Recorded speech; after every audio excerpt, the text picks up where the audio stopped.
Breaking news, breaking news. You already know what it is. Juanita Mecca Audio. Thank you for tuning in. Boop, boop, boop, boop, boop, boop, boop. All right, Joe, we're going to jump right into this right here.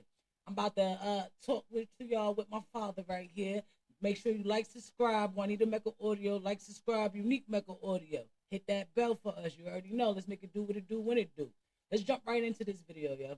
I want to talk about this now. This is Bricc Baby and Big U. Both of them done got indicted. A lot's going on right here. We're going to follow the story together real quick. But as my father would say, let's see who's going to be the first rat bastard to show face. Hey! Hey! Yo! Aight! Alright, Joe, you already know. Let's go.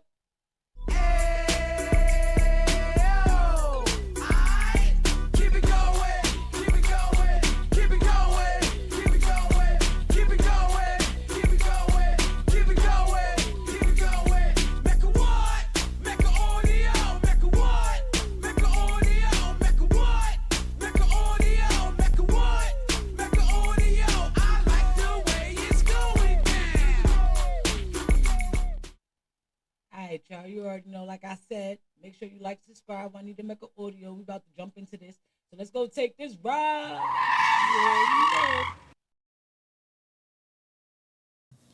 All right, you know what it is. Unique Mecca Audio, man. We're going to play this joint here. We're going to get right into it. This right here is going to blow your mind. That's all I'm going to tell you. All right, let's go. And we back with that Rollin 60 indictment, about to go through all the other co-conspirators that went down along with Big U in Operation Drawdown. Now, for everybody that's seen our last video, you know, we touched on certain individuals that were all on the indictment together. But when the feds released this picture of everybody that was in custody in this operation, from the outside looking in, it looks like everybody went down for the same thing, and that's not the case. Multiple individuals that went down on the case were a part of that initial indictment with the RICO on it. But as we talked about, the Rollin 60s as a whole were already under investigation in 2020 before federal investigators really put their eyes on Big U. So there's multiple different indictments that went along with this situation. And this is why Bricc Baby, who was mentioned on the wiretap in Big U's indictment, wasn't named as a defendant in that indictment because the feds had bigger plans for him and one of his homies. See, that's what they're going to do, right? They pick you up, and when they pick you up, they just hold you off, and they already know that by them grabbing you, they're expecting you to be the one to tell on them, you know, tell on your comrades. But it don't always work that way, you know? It don't always work that way. That's why you have to know how to play it. Now, the best way to play it is not to say nothing because you already know the rules, you know. Keep your mouth shut because anything you say can and will be used against you. I know y'all heard that before. Let's get back to the tape. All right. All right, Joe, let me say this, though. I'm going to agree with that 100% because you already know, always keep your mouth shut.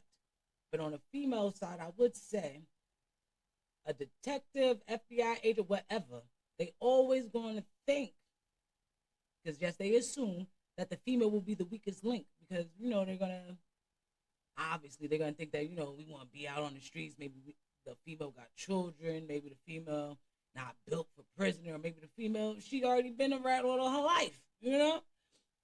So I'm already telling you right now, I know for a fact the police will always try to get the female to flip first to tell on somebody to get their case moving because they really don't have anything. So please, please, please, close your mouth. Don't say nothing. Because even if you try to implicate yourself, because how you know these people was there or what they was doing or how they was moving, they got you. They got you. I don't give a bump if they're going to give you lesser time or not. They still going to take you too, mama.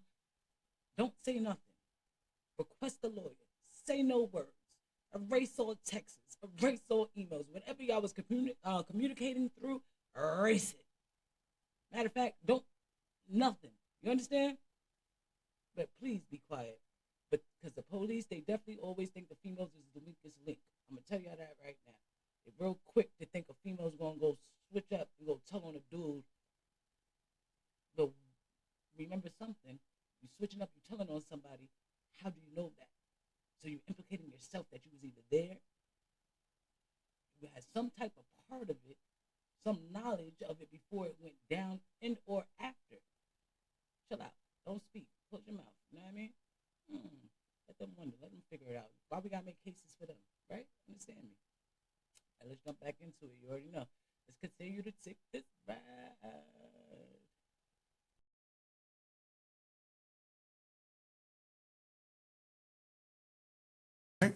Now again, in Big U's indictment on the wiretaps, Bricc Baby was caught talking about a robbery and paying money to Big U. But a situation that we heard before that Wack 100 had brought up was a situation where Bricc Baby had caught a federal case with some firearms. It's one thing to have a possession of a firearm. AKs are illegal in the state of California. They're not DA rejecting that. But what I'm telling you is it was never picked up by the state. The feds are holding it. He knew it. Only thing I'm doing is going over what he's saying. So you think that he's a federal informant? I think he's definitely working. There was questions looming and allegations circling regarding his cooperation and why he never had a court date or really had to answer for them firearm charges. This is why he's in custody now. So this incident with Bricc Baby stems back all the way to 2022 on July 12th. And we see the indictment alleging that he was a felon in possession of firearms and ammunition. They're not going to drop a charge on somebody that's a felon in possession of a firearm. Not in America. So Bricc Baby, real name Zaire Mitchell, also goes by Big Shitty, MPA Shit Row, Shitty Montana, or Bricc Baby Shit Row, as he was introduced when he hit the rap scene over 10 years ago. But the indictment is alleging that on July 12, 2022, he was in possession of a 9mm Luger. And it's alleged that he was shooting a gun in a business parking lot somewhere in LA County. Now, federal investigators allege that this affected interstate and foreign commerce. So to break down how they tie that together, when you're a felon in possession of a weapon, we already know the feds are getting involved. The reason being is because they use the manufacturing location of that weapon against you. So say in this case, Bricc Baby is in LA County in possession of a weapon. Strike one is being a felon in possession of a weapon. But if that gun is manufactured and or purchased in a different state, they're basically gonna charge you with moving that gun over state lines, therefore affecting interstate commerce. Now, so y'all understand that in layman's terms, if you buy a gun in Virginia and you ship it to New York, right? Or you ship it to Chicago, or you drive it to Chicago, or you get it to Miami, but it was purchased in Virginia, right? That's going across state line, that's the interstate commerce. And then now if you're a felon in possession of a gun, that don't make it any better. That make it a hell of a lot worse because now your time almost doubles. Or foreign commerce. Let me say this. I'm going to agree with that because real talk, as a female, personally, a female felon, you already know, you're not going to be able to be holding any type of weapons, and they're not going to give you a chance if you was to get caught with one later on. So let me explain this though too. When females get arrested, they get it harder than the men. Like if a female got arrested and it was their first charge, I promise you the police is going to go on them harder, the judge is going to go on them harder, the lawyer is going to go on them harder. Why? Because it's like, yo, they looking at it like this is unknown. What is this shorty doing out here in them streets hitting, doing all this like that? Real talk. They will hit the female hard their first time. I don't care how nice your background is, how long you've been on them streets being clean, doing nothing you wasn't supposed to do, not getting no tickets, not getting no trouble, not getting indicted or for nothing. I promise you. The police will always go harder on a female on her first charge. Always. Especially if you ain't going to be telling on the person that they want you to tell on because they want to be able to wrap this up bigger and better. Understand me? That's a fact. All right, y'all. All right, let's continue to ride. Let's take this raw. There you go. If the weapon was produced in another country. Like I said, the feds are playing a different game. This is how we see somebody that's already a felon go down for a gun case, go to state prison, and on the back end of his state prison sentence, the feds pick the case up and then they go serve time in the feds as well. By the time the feds do their homework on where that weapon came from compared to where you got caught with the weapon, they let you do that state time and then bring you to do their time. Now, Bricc, baby, his prior convictions of reckless evading in 2010, possession of a controlled substance in 2012, 2 counts of possession of controlled substances, 1 in 2012, 1 in 2014, criminal threats in 2016, and a robbery in 2020. This is what made him guilty in possession of these weapons. Now, again, that's count 1 on his indictment. Count 2 are the weapons themselves. Knowingly possessing firearms and ammunition, again, each affecting interstate and or foreign commerce. This is where they allege that on June 23rd, 2023, a year after the shooting that he did in a parking lot, he was caught in possession of 3 weapons, a .380, a 9, and a Hell Pup 5.56. So Bricc, baby, had that shit on him. But not only are they gonna charge him with the weapons, they're gonna charge him with the 133 rounds of ammunition that he also carried along with the guns. But the key thing that's going on with Bricc, baby, right now is that they're linking him with another co-defendant that went down on Operation Drawdown, Christian Forbes, AKA Bus, another member from Rollin 60s. So the reason that Bricc, baby, and Bus are merging together is because the feds allege that the cases rise out of the same conspiracy, common scheme, transaction, or series of transactions and events. And they stated that both cases charge firearm offenses arising from the same investigation into the neighborhood Rollin 60s, which both of these defendants are from. And it said that both indictments rely on evidence that ultimately led to a Title III wiretap in a separate case on several Rollin 60 telephones, including Zaire Mitchell, Bricc, baby. And they stated that the FBI plans to arrest both defendants on the same date as part of the Rollin 60s takedown, and the common discovery will be produced in the cases. And this is what leads us to Christian Forbes, who seemingly is the big fish when it comes to the weapons in this indictment, because the feds are alleging that he engaged in the business of dealing firearms without a license. So they're linking Bus's firearm transportations with Bricc, baby's firearm acquisitions. And this is how they prove the interstate and foreign commerce is being played with.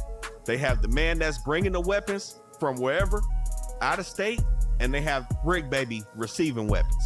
But it said in terms of Bus, beginning on or before January 5th, 2022, and rolling to March 23rd, 2022, who was not licensed as an importer, manufacturer, or dealer of firearms, willfully engaged in the business of dealing in firearms, specifically to sell. And they have a list and the dates of the firearms that he allegedly sold. A Smith & Wesson M&P 45, a Bersa 380, a Ghost assault rifle, and a Taurus 9mm. Now, usually what this looks like is he sold these guns to somebody that's cooperating with the feds. Now, none of these weapons match the serial numbers of the weapons Bricc, baby, got caught with. So we can take him out of the equation of being the one that told on Bus. Because as the feds like to do, they love to make controlled buys. And the breakdown of these firearms are a little bit too clean. January 5th, January 12th, February 2nd, and March 10th are documented dates that he sold these firearms to an informant. And again, both of these indictments rely on evidence that ultimately led to an expansion of wiretaps against the Rollin 60s. Now, the feds also allege that both of these dudes have a serious risk that they might flee if they're let out of custody. We saw Trap Kitchen Monty already out, and there's another person a part of this indictment that we gonna touch on that's already out. But there was a request made for pretrial detention due to the safety of regular members in the community being at risk, because these crimes are considered violent crimes. So we may not see Bricc, baby, for some time if he doesn't beat this case. Now, as the feds usually go, We seen the wiretaps with Bricc, baby. There's always some confidential informants and some people working with the police when you selling something. So this takes us to the next two defendants that went down in Operation Drawdown. Derek Andre Pollard, aka Grimsky, and Zachary Rodriguez Garcia, aka Z. Both of these two dudes are on an indictment together, accused of participating in a conspiracy to distribute meth, another count of distribution of meth, and possession with intent to distribute fentanyl, methamphetamine, and MDMA, another count of possessing a firearm in furtherance of a drug trafficking crime, and lastly, being a felon in possession of a firearm. So what we see here, everybody on this indictment is either members of neighborhood Rollin 60 or criminal associates of the 60s. That's what the feds is gonna call them. And everybody is seemingly moving on their own program, doing things at different times. But since they all a member of the 60s organization, there was communication linking all 19 of these individuals that we see went down on this case. So in Grimsky and Z's situation, it started with them back in 2020, around September 2nd, and allegedly it continued until February 24, 2021 in Riverside County. Now on this day, when they became subjects of the federal investigation, September 2nd, it said that Pollard spoke to an individual who he believed was trying to buy some work. It said that Pollard is the one that usually negotiates the sale, and Garcia is the one that goes and drops the work off and kind of builds a rapport with the customer. But with Pollard being on the phone, negotiating this deal with this alleged customer, it's not known to them this is a confidential informant discussing the sale of a pound of meth for $2,700. So Pollard instructed the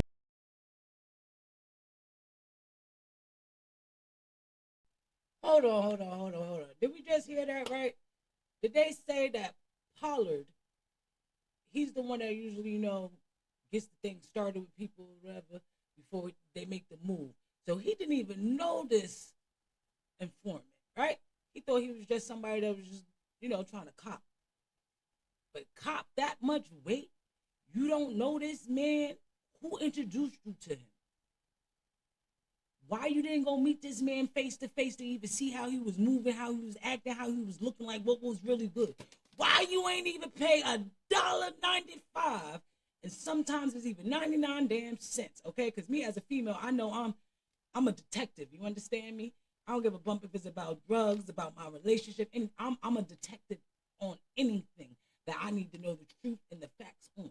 So if somebody gonna tell me they want to go cop a certain amount of weight, and I know I don't know this person from a can of paint, God, I promise you, I'm going to pay like $1 so I could get that thing. When you like run that number, you're going to run that number, you're going to run the name. I'm going to get as much information as I can on you, God. I'm going to get your Facebook, I'm going to get your Instagram, I'm going to get your TikTok, I'm going to get everything. Why? Because I want to see how you moving in. This is really you on what you speaking. Because I don't know you. Because personally, as a female, I wouldn't even move no weight to somebody I don't even know. Like, females, we have so much trust issues, and we read through people like easy. You heard me? And like, yeah, we love our money, but we always going to pay attention first and make sure what we're doing is right and accurate before we just jump and go do it. I don't understand why this man, Pollard, didn't even attempt to meet this person. You just going to talk to him on the phone, God, and that's how you're going to tell if he good or he not good? Is you cool? Is you cool? I don't know. I don't really like that one. That was a little to me, but we about to see. The confidential informant to meet with Garcia at a predetermined location in Riverside, California. Now, when they met later on that night, Garcia offers the CI 10 pounds of meth at a discounted price, knocking $200 off each P and saying he can slang it to him for $2,500 if he get 10. But he also offered other types of drugs and firearms that he could sell this confidential informant. Now, I don't know if he knew this dude before, if he dealt with him. It don't seem like it, but that's crazy. And this is the work of some young, unexperienced members. I gotta say something. So he went on to sell the I know confidential. my father's being a little quiet right now because he likes to like interpret a little bit. But this part already got me right here. You don't know this informant, so-called buyer. You're offering him so much discount Now, a informant will easily take that because at the end of the day, they just want you to sell to them so they can say they got this and, you know, it went off and went through and they got you. A real one, I'm going to scratch my head like, God, you don't even know me. What you about to be breaking off this much for me for? You understand? You don't even know how I am, if I'm even going to get this off as quick as I say, or if I'm even going to hit you back with yours, you know? Like, so, that's a head scratcher to me. Like, I feel like that's something a little fishy right there. Why are you offering this informant, buyer, why are you offering this buyer so much? Let me be quiet. Confidential informant what he claimed to be a pound of meth, but instead was 44 grams of dimethyl-sulfone for $2,700. Now he ended up whooping the buyer, sold him some bunk for $2,700, but that seemingly doesn't even matter to the feds, man, that it wasn't even a controlled substance. Now, after Garcia gave him that work, Pollard tries to shake the confidential informant down for $100 for brokering the sale. And of course, he met with the confidential informant and got his little $100. So they sold dude some bunk and then took $100 for brokering the deal on top of that. They was playing some shady games. But about 2 weeks later, September 17th, Pollard's back on his phone talking to another confidential informant, discussing another sale of a pound of meth, negotiating another $2,700 price and a $100 middleman fee. This time, Pollard is the one that met with the CI, and they sell him some bunk again, 446 grams, and they short of dimethyl-sulfone. So the feds, after this, they kick back and they cool on these dudes for 3 months. They circle back around December 15th, 2020, hit him up again for another pound. Pollard talking on the phone again, but using quote-unquote coded language. They negotiate a price, and this time, Garcia meets with the confidential informant and gives him a short P, 438 grams of pure methamphetamine for $3,000 this time. That third time was a charm. Now, in between that 3-month cool down period, on October 14th, 2020, again still in Riverside County, Grimsky is said to have knowingly possessed a Glock 40. He was already a felon, so now he's a felon in possession of a firearm. That's where that count comes from that was alleged at the top of the indictment. It said that in Arizona, he had a solicitation to commit forgery back in 2018. Now, the indictment doesn't necessarily say how they know he got caught with it, but we know Grimsky been on the phone this whole time. And we know that wiretap has been popping. Now, a couple months after they made that final sale of actual meth to the CI, it said that in February 2021, they were in possession of a key of fentanyl. And they also had another 189 grams of meth and some MDMA with them as well. Now, the key thing is with this indictment kind of being bland, this is how confidential informants and snitches fill in the blanks. Now, just so you understand, right, I sat back and I listened to that because I want y'all to understand they have new laws and new rules and new placements that they talking about sending our citizens that get caught for drugs to a new prison they got overseas called Sacat. I think they said it's in El Salvador. They corrected me. I was saying Venezuela. But in El Salvador, if I'm wrong again, you rat bastards, put it in the comments and correct me again, and I get it right on the next one. Now, you sit there and you're selling drugs, and they're talking about the death penalty for selling drugs. They're talking about sending you to a prison where you don't get no visits, no phone call, and nobody could write you. No type of communication with outside the prison whatsoever is what they get ready to linger over your heads. Please be careful. Pay attention to this video, and I hope you catch the jewels. It's not much for me to say in this one because this is very informative. They breaking the case down, and I'm learning it, and y'all learning it too with me so that we could go through this together. All right? When they're not necessarily saying... I agree with everything my pop said 100%. But I also got to throw this in there. If somebody sells you some bunk, as they say, I'm going to say some backyard boo-boo shit, right? Somebody going to sell you some bunk. I don't care if it's 3 months later or not, because, you know, the feds, they trying to get everything in order before they make that real strong move, because they want, when they get it, they want to make sure that's the last got. You know what I mean? But somebody gonna sell you some bunk, some backyards, and you know they know, and they come back. I don't care if it's 3 months, 3 weeks, 3 days, whatever. They come back in general. The fact that they came back knowing that you did them dirty the first time, and they still trying to get up off of you, you know that's a problem, right? You can't be that greedy or that, like, delulu, right? Why would you ever think that a real one is going to let that slide with you selling them some bunk? I don't care if are you dumb?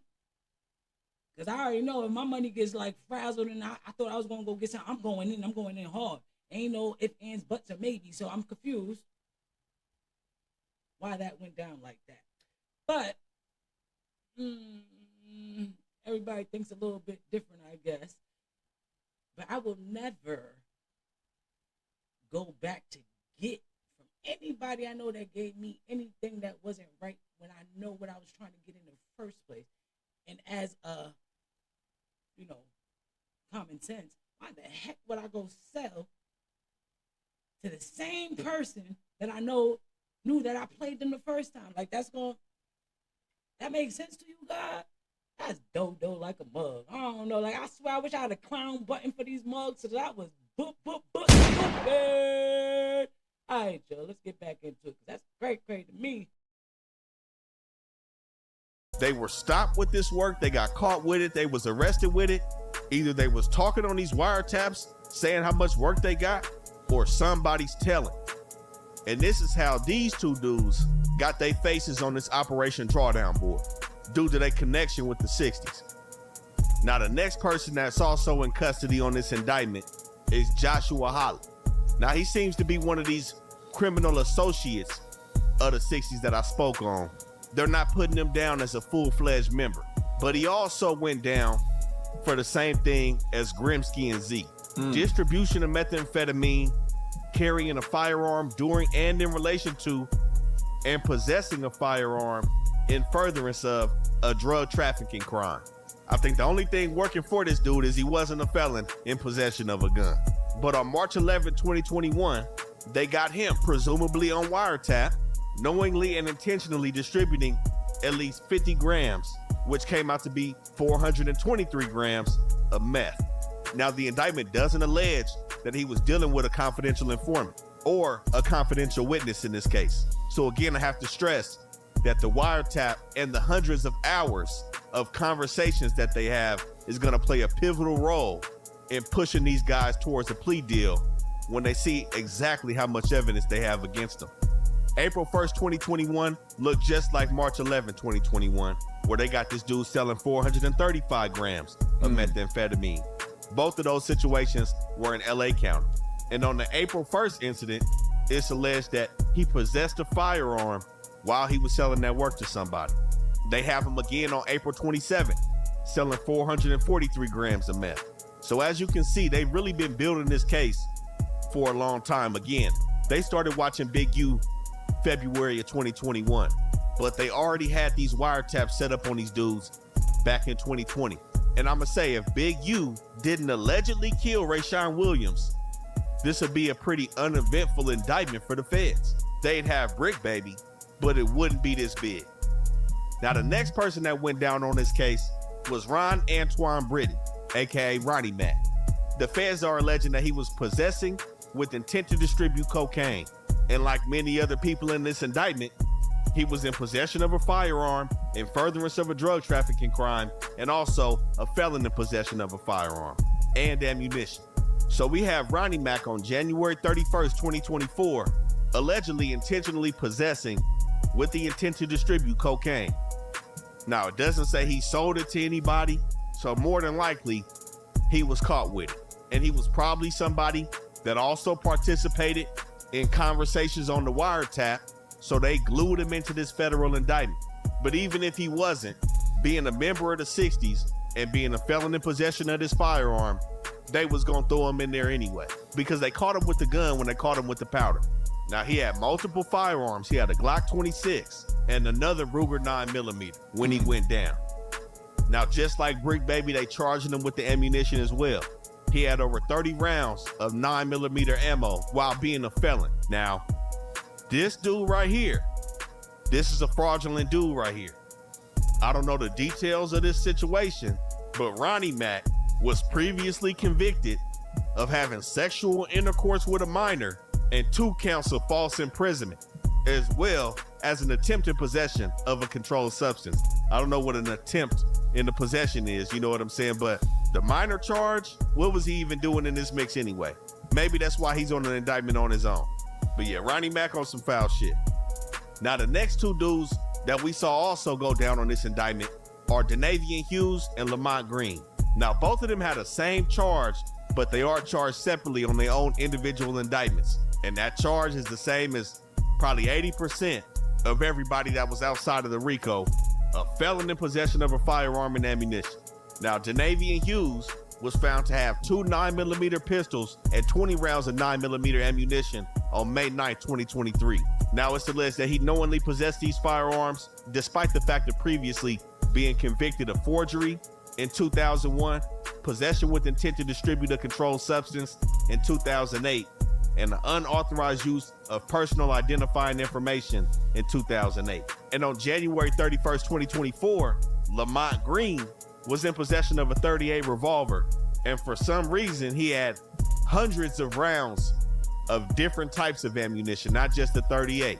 But he had previously been convicted of possession of a controlled substance in 95, second-degree burglary in 97, and assault with a semi-automatic firearm in 2000. So he's seemingly been out of trouble for the last 25 years, but they got him going down for affecting interstate and foreign commerce.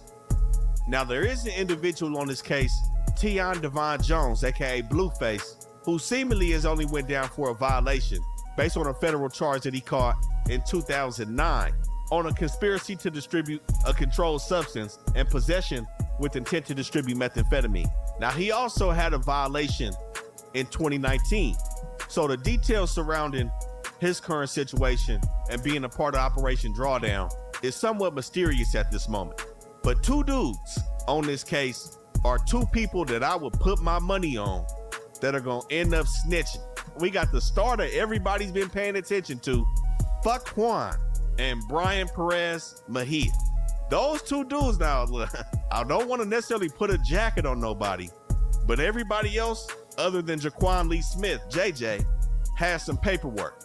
Now, I don't know where Fuck Juan's paperwork is or Brian Mejia, but it's something about these 2 dudes that's rubbing me the wrong way, man. They not fitting in. So I wouldn't be surprised if these 2 dudes, if anybody takes this to trial, you may see one or both of these individuals. I'm gonna just put my money on that, you know. But Jaquan Lee Smith, you know, he's also a mysterious character in this situation. I'm not gonna say anybody is snitching other than the confidential informants that we know exist without name right now. But Jaquan Smith is also somebody that's mysterious in this case, man. But you know, we have to break down everybody else that was a part of this indictment, because like I said, from the outside looking in, it looks like everybody's tied to Big U Enterprises, and that's not the case. Everybody has a common denominator in them neighborhood rolling 60s, man. All right, just so you understand and so you know where we at. Big U in a world of a lot of trouble right now. I wanted to play that because that was a good breakdown on the case, and you know, we need to know what's going on, because right now it's a war on the rappers. Look what's happening over there with Mo 3 over there in Texas. It's just crazy, you know. So, man, y'all need to stop it, man. Y'all need to stop it. Stop it. Subscribe to my daughter's YouTube channel at Juanita Mecca Audio. Let's keep it moving. All right. Cheers, cheers, toast the crime, the crime. You already know. I'm gonna say this. Whenever there is multiple people on that got indicted on the same thing, so everybody's a co-defendant, I promise you, 9 times out of 10 is going to be 1 or 2 of them that's going to be rat bastards. You understand me? We don't like them rat bastards, but it's always going to be 1 or 2 of them that's going to be snitching telling more than a little bit just so they could get smaller or less time than what, you know what I mean? Than what they know they should be getting just because they telling on somebody else. You know what I mean? It happens all the time. As my father said, yes, let's stop this violence. There's mad violence going on, mad wars going on with these rappers and everything right now. At the end of the day, everybody need to just like make money, love. Everybody don't need to like everybody. Don't move with everybody.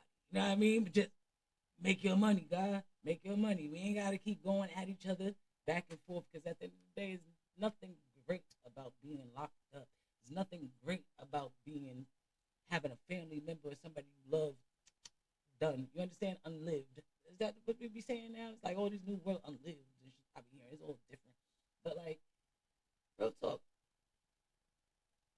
Hold your feet 10 pounds. Hold yourself accountable. Let's say that. Hold yourself accountable. Don't be a follower or don't feel like you have to do something that somebody else is doing just because you feel like that's the right thing to do at that moment, you know? Chill out. And let me say this though, for females there's a lot of females that's going to bite their tongue and it's not going to say nothing, I promise you. A lot of females. I know a lot of people probably think it's probably mostly females that's, you know, in love with a dude or whatever that's not going to be, you know, snitching. But highly doubt there's a lot of females that got a lot of integrity. You know what I mean? That's not going to be a rat bastard just because they ain't going to be a rat bastard. Understand? So, yo, everybody, let's stop this violence, yo. Let's get this thing going. I'm about to get up out of here. You already know. Thank you for watching my video. Like, subscribe. Hit that bell. Juanita Mecca Audio. Like, subscribe my father's channel, Unique Mecca Audio. Prison Stories. Let's go. Cheers, cheers, toast the crime, toast the crime, the crime, the crime, the crime. What?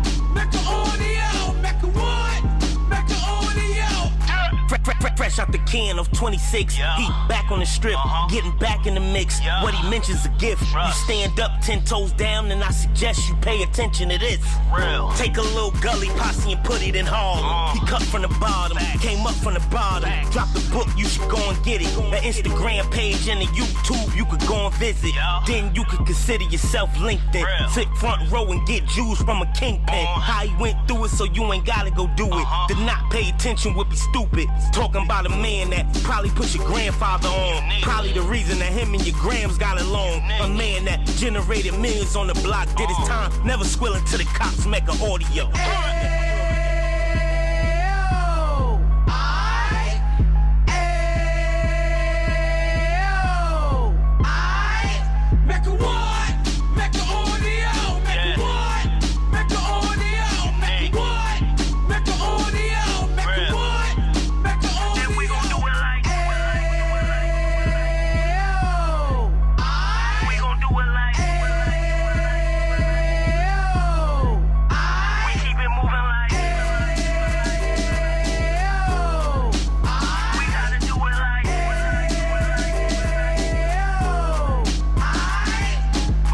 Get it live like 2 G's in the 90s. Drop top beamer so shiny. I let shorty go, she was whining. Treat her like my past, she behind me. Spend a couple bands on the Dapper Dan. You be back again, getting green like a Packers fan. No cap, it's a roaring uptown. They be whoring uptown, Dominican bust downs. Now we on the positive, we got a lot to give. Now he trying to stop the kids from being inoperative. So take heed, homie, lend an ear. He started in uptown, he gon' finish dead. But now it ain't about selling drugs, buying cars. It's about buying property to make the community ours. So we can